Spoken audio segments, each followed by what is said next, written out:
आप देख रहे हैं उज्जवल भारत समाचार, खबर वही जो है सही। स्वागत है आपका उज्जवल भारत समाचार में। नमस्कार, आपके साथ मैं हूँ खुशबू। महाराष्ट्र में गणेशोत्सव की आगाज के बीच मराठा आंदोलन की चिंगारी फिर सुलगने से राजनीति गर्मा गई है। बुधवार को मनोज जरांगे फिर से भूख हड़ताल शुरू करने के लिए मुंबई के लिए बुधवार को रवाना हुए, लेकिन राज्य की राजधानी जाते समय उन्होंने पुणे के निकट एक सरकारी प्रतिनिधिमंडल से मिलने पर सहमति जताई।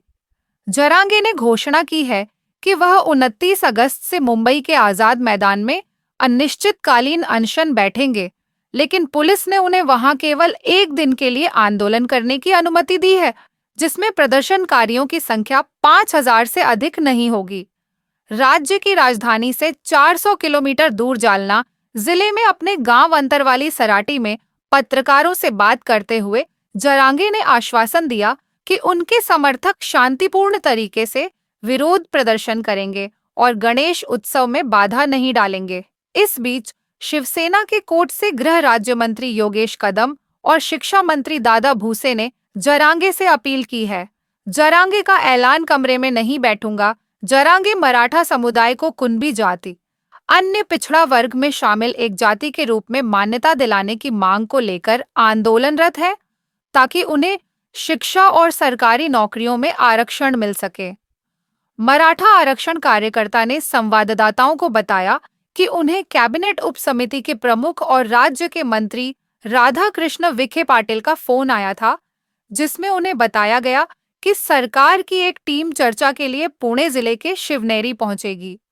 जरांगे ने कहा कि शिवनेरी में बातचीत के लिए एक प्रतिनिधिमंडल आ सकता है। मैं किसी कमरे में नहीं बैठूंगा, बातचीत खुले में होगी। बातचीत के लिए चाहे कोई भी आए, हम इस बार मराठा आरक्षण हासिल करके रहेंगे। इस बीच विखे पाटिल ने कहा कि सोमवार को हुई कैबिनेट उप समिति की पहली बैठक में मराठा समुदाय को आरक्षण का लाभ देने से संबंधित जरांगे की मांगों पर विचार विमर्श किया गया। उन्होंने बताया कि मराठा आरक्षण पर शिंदे समिति को 6 महीने का विस्तार दिया गया है, जिसकी मांग जरांगे ने पहले भी की थी। शिंदे ने जरांगे से की अपील। महाराष्ट्र के उप मुख्यमंत्री एकनाथ शिंदे और सत्तारूढ़ बीजेपी ने जरांगे से मंगलवार को अनुरोध किया था कि वह 27 अगस्त से शुरू हो रहे गणेश उत्सव के दौरान मुंबई में प्रदर्शन करने की अपनी योजना पर फिर से विचार करें। जरांगे ने बुधवार सुबह अंतरवाली सराटी से रवाना होने से पहले पत्रकारों से कहा कि हमें उकसाने की कोशिशें की जाएंगी, लेकिन हम मुंबई के आजाद मैदान में शांतिपूर्ण तरीके से अपना आंदोलन जारी रखेंगे। इस बार चाहे कितना भी समय लगे, हम मराठा समुदाय के लिए आरक्षण सुनिश्चित करेंगे।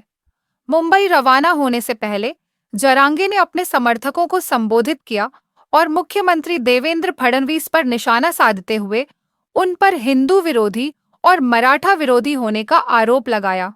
उन्होंने कहा कि पाबंदियों के बावजूद विरोध प्रदर्शन मुंबई में होगा। उन्होंने कहा कि अब गेंद फडणवीस के पाले में है कि वह हमें अनुमति देते हैं या नहीं। उन्होंने एक सवाल के जवाब में कहा कि एकनाथ शिंदे को मराठा आरक्षण पर बोलने नहीं दिया जा रहा है। भूसे बोले, संवाद से निकलेगा हल। 2024 की शुरुआत में तत्कालीन मुख्यमंत्री एकनाथ शिंदे के नेतृत्व में राज्य सरकार ने मराठा समुदाय को एक अलग वर्ग के तहत 10% आरक्षण देने के लिए एक कानून लागू किया था। जरांगे की मांग है कि उनके समुदाय के सदस्यों को ओबीसी श्रेणी के तहत आरक्षण दिया जाए। अभी के लिए फिलहाल इतना ही। ताज़ा तरीन खबरों को जानने और देखने के लिए आप हमारे उज्जवल भारत समाचार को लाइक, शेयर एंड सब्सक्राइब जरूर करें और अपने सुझाव हमारे चैनल के कमेंट्स बॉक्स में साझा जरूर करें। दीजिए इजाजत, नमस्कार।